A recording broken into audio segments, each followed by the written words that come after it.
ప్రియ శ్రోతలు, మనం 2 సమూయేలు 18, 19, 20 అధ్యాయాలు వినబోతున్నాము. మీ బైబిళ్లు తెరవండి. దావీదు తన వద్దనున్న జనులను లెక్కించి వారి మీద సహస్రాధిపతులను, శతాధిపతులను నియమించాడు. యోవాబు, అబీషై, ఇత్తయి అనే 3 బాధ్యతలు పంచాడు. రాజు వారితో వెళ్లకుండా పట్టణంలోనే ఉండి వారికి సాయం చేయాలని నిర్ణయించాడు. ఈ 18వ అధ్యాయం దావీదు జీవితంలో ఎంతో విషాదకరమైనది. దావీదు పాపం చేసినప్పుడు అదొక విషాదగాథ. దాని ఫలితం మరీ విషాదం. దావీదుకు పుత్రవియోగం.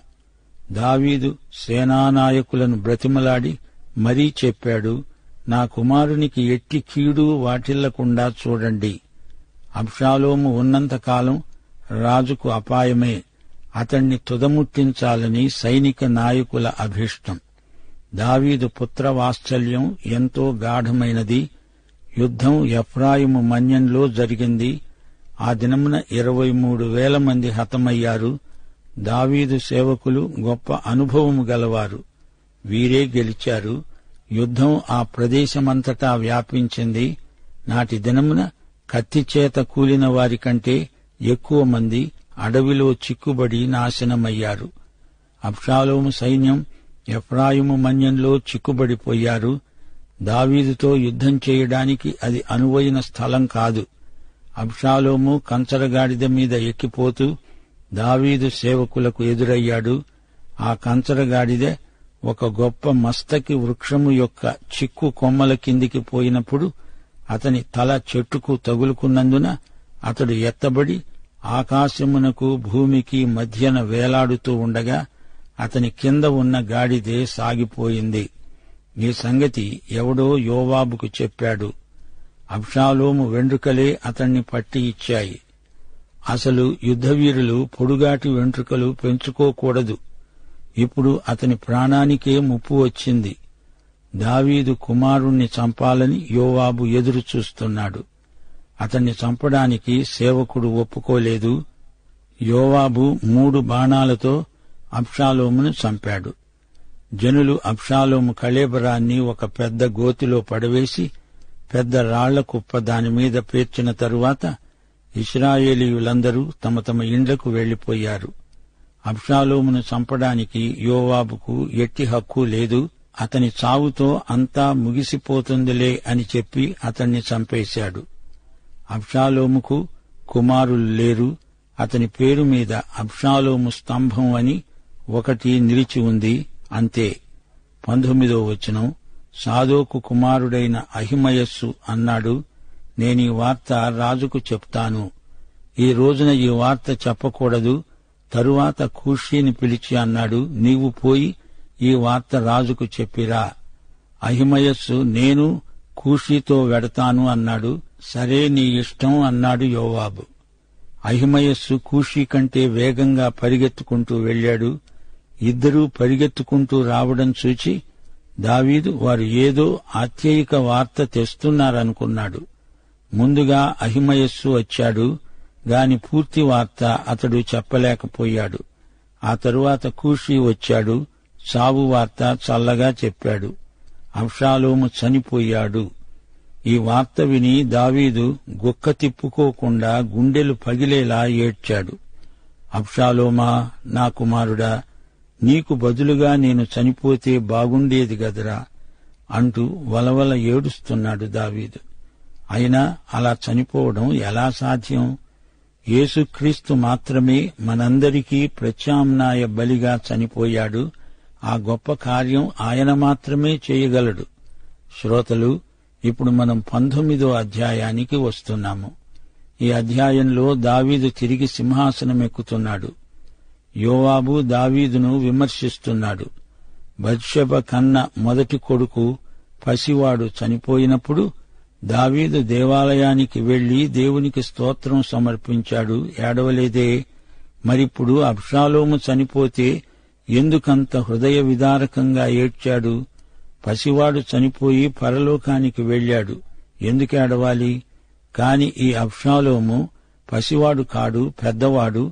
రక్షణానుభవం లేకుండా నాశనమైపోయాడే అని దావీదు ఏడ్చాడు. అబ్షాలోము పతనమైపోయాడు. వాణ్ణి తిరిగి తనెప్పుడూ చూడడు, అందుకే ఏడుస్తున్నాడు. దావీదు గొప్ప రాజే కాని ఆదర్శప్రాయుడైన తండ్రి కాడు. తన బిడ్డలను సరిగా పెంచలేదు. ఒక తండ్రిగా దావీదు అపజయం పాలయ్యాడు. కుటుంబ జీవితంలో దావీదుకు ఎంతో ఆశాభంగం కలిగింది. దావీదు ఏడుస్తుంటే యోవాబుకు అది మంచిది అనిపించలేదు. యోవాబు అన్నాడు, రాజా, ఇదేమిటి? మేమందరము నాశనమై అబ్షాలోము ఒక్కడే బతికి ఉంటే నీకు బాగుండేదా? ఇదేనా నీ వైఖరి? రాజా, లే, రా, నీ సేవకులను ధైర్యపరుచు. ఈ మాటలు విని రాజు వచ్చి గుమ్మంలో కూర్చున్నాడు. తన శత్రువు తన కుమారుడే అవటం చేత దావీదుకు ఇది విజయం అనిపించటం లేదు. అబ్షాలోము మరణానికి కారకుడు యోవాబు. అతడు ఎలా చనిపోయాడో పూర్తి వివరాలు దావీదు వినలేదు, వినదలుచుకోలేదు. దావీదు వైఖరిని చూచి ప్రజలు కలవరపడుతున్నారు. ఎట్టకేలకు దావీదు గుమ్మము దగ్గర నిలిచి ప్రజల విశ్వసనీయతకు కృతజ్ఞతలు వ్యక్తం చేశాడు. దావీదు అమాషాను యోవాబు స్థానంలో నియమిస్తానని శపథం చేశాడు. షిమీ రాజును కలుసుకోవడానికి వచ్చాడు. సీబా అనే సౌలు సేవకుడు వచ్చాడు. అందరూ రాజు ఎదుట నది దాటారు. షిమీ దావీదును క్షమాభిక్ష వేడాడు. అబీషై షిమీని చంపేస్తాను అంటున్నాడు. షిమీకి దావీదు అభయమిచ్చాడు. దావీదుకు కక్ష సాధింపు మనస్తత్వం లేదు. దావీదు మనస్సు చాలా సున్నితమైనది. క్షమించడం దైవగుణం. చాలామంది క్రైస్తవులు చిల్లర విషయాలు మనసులో పెట్టుకుని ఇతరులపై కక్ష సాధింపు చర్యలకు పూనుకుంటున్నారు. ఎవరో ఏదో అన్నారని, ఏదో చేశారని ఆందోళన తెచ్చిపెట్టుకుంటారు.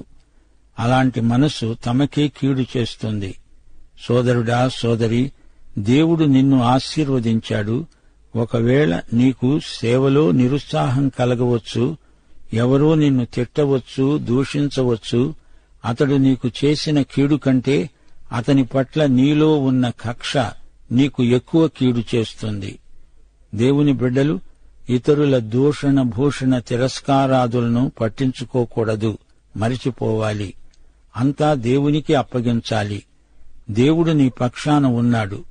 అనవసరమైన మనస్తాపం కొని తెచ్చుకొని నీకు నీవే హాని చేసుకోవద్దు. పరిస్థితులను లెక్క చేయకు, వాటికి పైగా ఉండి జీవించు. 2 సమూయేలు 19:24 సౌలు కుమారుడైన మెఫీబోషెతు రాజును కలుసుకునేటందుకు వచ్చాడు. దావీదు రాజు పారిపోయిన రోజు మొదలుకొని ఆయన క్షేమముగా తిరిగి వచ్చిన రోజు వరకు మెఫీబోషెతు కాళ్లు కడుక్కోలేదు, గడ్డం కత్తిరించుకోలేదు, బట్టలు ఉతుక్కోలేదు. అతడు దావీదును ఎంతో అభిమానించాడు, గౌరవించాడు, ఘనపరిచాడు. మెఫీబోషెతు విశ్వసనీయుడు. ఇన్ని రోజులు ఉపవాస ప్రార్థనలు చేస్తున్నాడు. మెఫీబోషెతు లాంటి ప్రార్థన వీరులు ఈ రోజున మనకు కావాలి. రాజు మెఫీబోషెతును చూచి అన్నాడు, నువ్వు నాతో అప్పుడే ఎందుకు రాలేదు?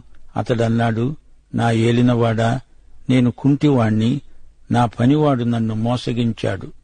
సీబా నా గురించి నీకు చాడీలు, అబద్ధాలు చెప్పాడు. అయితే నువ్వు దేవదూత లాంటి వాడివి.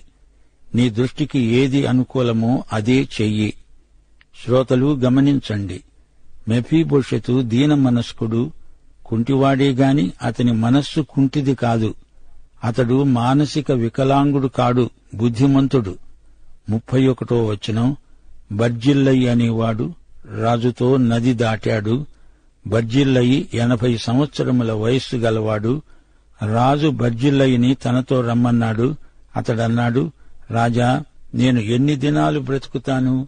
ఇంత పెద్దవాణ్ణి అయిపోయాను. సుఖదుఖములకు ఉన్న భేదమును నేను గుర్తించగలనా? నీ దాసుడనైన నేను నీకు భారంగా ఎందుకుండాలి? నేను నా ఊళ్ళోనే ఉండి ప్రశాంతంగా చనిపోతాను, సెలవీయండి. కింహామును మీతో రానియండి. బర్జిల్లయి అడిగినట్లే దావీదు చేశాడు. గమనించారా? బర్జిల్లై అన్యజాతికి చెందినవాడు. దావీదు ప్రవాసంలో ఉండగా బర్జిల్లై ఎంతో సాయం చేశాడు. బర్జిల్లై మనస్సు ఎంతో మంచిది. రాజా, నీమీద నాకు నమ్మకముంది, నీవు దేవుని మనిషివి అన్నాడు బర్జిల్లై. దావీదు ఎంతో ఆత్మ పరీక్ష చేసుకున్నాడు. తన సొంత కుమారుణ్ణి తాను క్షమించలేకపోయాడు. తప్పిపోయి తిరిగి వచ్చిన కుమారుణ్ణి తాను చేర్చుకుని ఉంటే ఇంత ఘోరం తిరుగుబాటు జరిగి ఉండేవి కాదు. సోదరీ సోదరులారా, మనమిప్పుడు 2 సమూయేలు 20వ అధ్యాయంలోకి వస్తున్నాము. ఈ అధ్యాయంలో తిరుగుబాటు, కక్షలు, కార్పణ్యాలు, కరువు కాటకాలు, ఎన్నెన్నో సమస్యలు రాజ్యంలో చెలరేగాయి.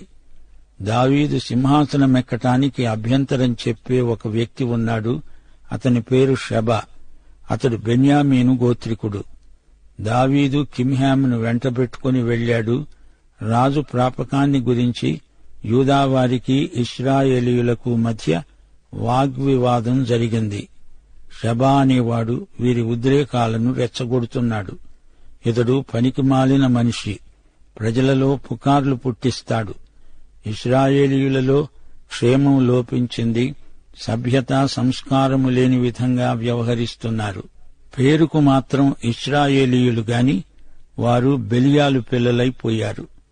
ఇర్మియా గ్రంథం 17వ అధ్యాయం 9వ వచనం, హృదయము అన్నిటికంటే మోసకరమైనది, అది ఘోరమైన వ్యాధి గలది, దానిని గ్రహించగలవాడెవడు? ఇది సార్వత్రిక సత్యం. అందరి హృదయాలు అదే స్థితిలో ఉన్నాయి. అందుకే రోమాపత్రిక 7వ అధ్యాయం 18వ వచనంలో పౌలన్నాడు, నా శరీరమందు మంచిది ఏదీ నివసించదని నేనెరుగుదును. మేలైనది చెయ్యవలెననే కోరిక నాకు కలుగుతున్నది గాని అది చేయడము నాకు కలగటం లేదు. శ్రోతలు గమనించారా? షెబ వెంట ఇశ్రాయేలు 12 గోత్రాలు నడుస్తున్నారు. ఇశ్రాయేలీయులు దావీదును విడిచి బిక్రీ కుమారుడైన షెబను వెంబడించారు. అయితే యొర్దాను నది నుండి యెరూషలేము వరకు యూదావారు దావీదు రాజును హత్తుకున్నారు. దావీదు తన ఉపపత్నులలో 10 మందిని కావలిగా ఉంచిన వారిని మాత్రం పోషించాడు. వారు బ్రతికినంత కాలము విధవరాండ్రవలే ఉండిపోయారు. ఈ స్త్రీలు అబ్షాలోము చేపట్టినవారు. 2 సమూయేలు 20వ అధ్యాయం 4వ వచనం, తరువాత రాజు అమాష్యాను పిలువనంపి 3 రోజులలోగా నీవు యూదావారినందరినీ సమకూర్చాలి అని ఆజ్ఞాపించాడు. అమాష్యా ఒకప్పుడు అబ్షాలోము క్రింద పనిచేసిన వాడే. అమాష్యా ఎవరో కాదు, అబీగయీలు కుమారుడు. ఈమె దావీదు సహోదరి. ఈమె అబ్షాలోముకు వరుసకు సోదరి అవుతుంది. దావీదు అమాష్యాను యోవాబు స్థానంలో సేనాపతిగా నియమించాడు. కాని అతడు సకాలంలో పనిచేయలేకపోయాడు. అప్పుడు దావీదు అబీషైని పిలువనంపాడు. దావీదు అన్నాడు, షెబ అబ్షాలోము కంటే మనకు ఎక్కువ కీడు చేసేట్లున్నాడు. షెబ మనకు చిక్కకుండా పారిపోతాడేమో, పదండి, వాణ్ణి తరిమి పట్టుకోండి. శ్రోతలు గమనించండి, అమాష్యా ఆలస్యం చేస్తున్నాడు. యోవాబు ముందుకు సాగిపోతున్నాడు. యోవాబు అమాష్యాను గాయపరిచాడు. యోవాబు షెబను తరుముతూ వెళ్లాడు. బలాఢ్యులందరూ అతనితో పరిగెత్తుతున్నారు. అమాష్యా పెద్ద బండ దగ్గర వారిని కలుసుకున్నాడు. యోవాబు నడికట్టుకు వరగల కత్తి కట్టుకున్నాడు. ఆ వర వదులై కత్తి నేల మీద పడింది.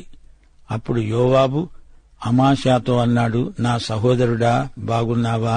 అమాష్యాను ముద్దు పెట్టుకుంటున్నట్లు నటించి అతని గడ్డము పట్టుకొని కత్తిని అతని కడుపులో గుచ్చాడు. అమాష్యా యోవాబు చేతిలో కత్తిని చూడలేదు. వెంటనే అతని పేగులు నేలకు జారి అతడు చనిపోయాడు. అమాష్యా ఏమరుపాటున ఉన్నప్పుడు యోవాబు అతన్ని పొడిచి చంపాడు. మునుపు అబ్నేరు ఆషాహేలు పొత్తికడుపులోకి అలాగే పొడిచాడు. యోవాబు ఈ హత్య చేసి వెంటనే పారిపోయాడు. యోవాబు సహోదరుడైన అబీషై షెబను తరమటానికి యోవాబుతో కలిసి పరిగెత్తాడు. దావీదు పక్షమున ఉన్న వారందరూ యోవాబును వెంబడించండి అని సేవకులు కేకలు పెట్టారు. అమాష్యా రక్తంలో పొరలాడుతూ దారిలో పడి ఉన్నాడు. ఎవరో ఆ శవాన్ని చేనులోకి లాగి దానిమీద బట్ట కప్పారు. అసలు ఏమి జరిగిందో ఎవరికీ తెలియదు. వారందరూ షెబను తరుముకుంటూ వెళ్లారు. అతడు ప్రాకారము గల పట్టణంలో ఉన్నాడు. వీరు ఆ ప్రాకారపు గోడల కింద గోతులు తవ్వారు. 16వ వచనం. అప్పుడు యుక్తిగల ఒక స్త్రీ ఆ ప్రాకారము ఎక్కి కేకలు వేసింది. ఓహో, ఆలకించండి, యోవాబును ఇక్కడికి రమ్మని చెప్పండి, నేను అతనితో మాట్లాడాలి. యోవాబు ఆమె దగ్గరికి వచ్చాడు. యోవాబు, నీవేనా అడిగిందామె. నేనే అన్నాడతను. నీ దాసురాలిని నీతో మాట్లాడవచ్చా అడిగిందామె. 18వ వచనం. ఆమె అన్నది, పూర్వకాలమున జనులు ఆబేలునందు సంగతి విచారించాలి అని వాడుకగా చెప్పుకునేవారు. అలాగున చేసే నేను ఎంతో యథార్థవంతురాలిని, నిమ్మళస్తురాలిని. ఇది యెహోవా పట్టణం, దీన్ని నాశనం చెయ్యాలని నీవెందుకు పూనుకున్నావు? యోవాబు అన్నాడు, నేనలా చెయ్యను. షెబా అనేవాడు రాజద్రోహి, వాణ్ణి నాకు అప్పగించు, నేను ఈ పట్టణాన్ని వదిలిపెట్టి వెళ్తాను. అది ఆబేలు పట్టణం. సంధి రాయబారం పంపకుండా యోవాబు పట్టణాన్ని ముట్టడించకూడదు. ఆ ఊరిలో అనాది కాలము నుండి దైవోక్తులున్నాయి. మేము శాంతి ప్రియులం, యుద్ధం మానేయాలి అంటూ ఆమె పట్టణ ప్రతినిధిగా మాట్లాడింది. యోవాబు అడిగిన ప్రకారం వారు షెబతలను ఛేదించి యోవాబు దగ్గరే దాన్ని పడేశారు. స్త్రీలు రాజకీయాల్లో రాణిస్తారు అనడానికి ఈ స్త్రీ గొప్ప నిదర్శనం. యోవాబు రాజకీయాలు దావీదు గుర్తింపు పొందినవే. ఇంతటితో దావీదు వృత్తాంతం ముగిసినట్లే. 2 సమూయేలు 20వ అధ్యాయంలో దావీదు జీవితంలోని 2వ భాగం సమాప్తం. దావీదు ఆధ్యాత్మిక జీవితాన్ని గురించి బైబిల్ మనకు ఎక్కువగా చెబుతుంది. దావీదును ఆధ్యాత్మిక రాజు అనవచ్చు. అతడు దేవునికి సామంతుడు. ఆరాధనలోకి సౌవార్తిక విలువలను ప్రవేశపెట్టిన భక్తరాజు దావీదు. ఆరాధన సేవాత్మకమై, సేవ ఆరాధనాత్మకమై దావీదు కాలంలో రూపొందింది. అయితే నీతిమంతుడైన దావీదు జారిపడ్డాడు. పశ్చాత్తాపం వల్ల అతని మనస్సాక్షిలో శాంతి నెలకొన్నది. శ్రోతలు, ఇప్పుడు మనం 2 సమూయేలు 21వ అధ్యాయంలోకి వచ్చాము. దావీదు కాలంలో 3 సంవత్సరాలు కరువు వచ్చింది. ఈ కరువు దేవుని క్రమశిక్షణకు సూచకప్రాయం. దేవుడు అంటున్నాడు, సౌలు ఇల్లు నరహంతకుల ఇల్లు.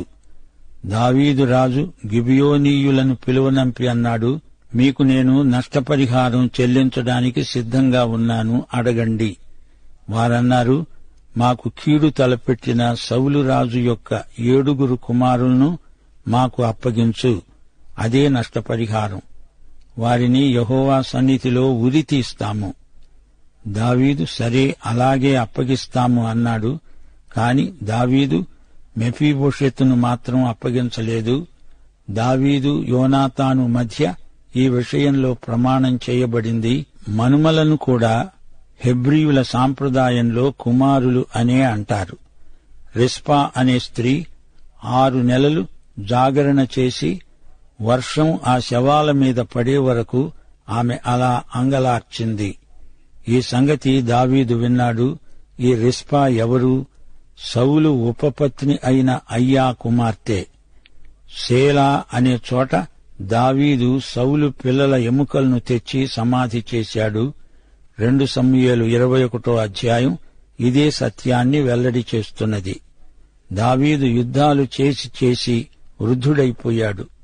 20వ వచనంలో మరో యుద్ధం. ఇది గాతు దగ్గర జరిగింది.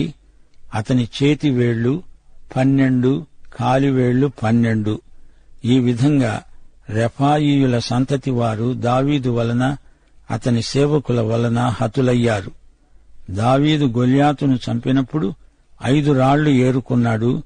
గొల్యాతుకు 1 రాయి, అతని 4 కుమారులకు 4 రాళ్లు, మొత్తం 5 రాళ్లు. ఇంతటితో దావీదు యుద్ధ చరిత్ర ముగిసింది. పాఠం ఇంతటితో సమాప్తం. ప్రభు అయిన యేసుక్రీస్తు వారి దివ్యకృప, తండ్రి అయిన దేవుని ప్రేమ, పరిశుద్ధాత్మ యొక్క అన్యోన్య సహవాసము మనకు సదాకాలము తోడై ఉండునుగాక. ఆమేన్.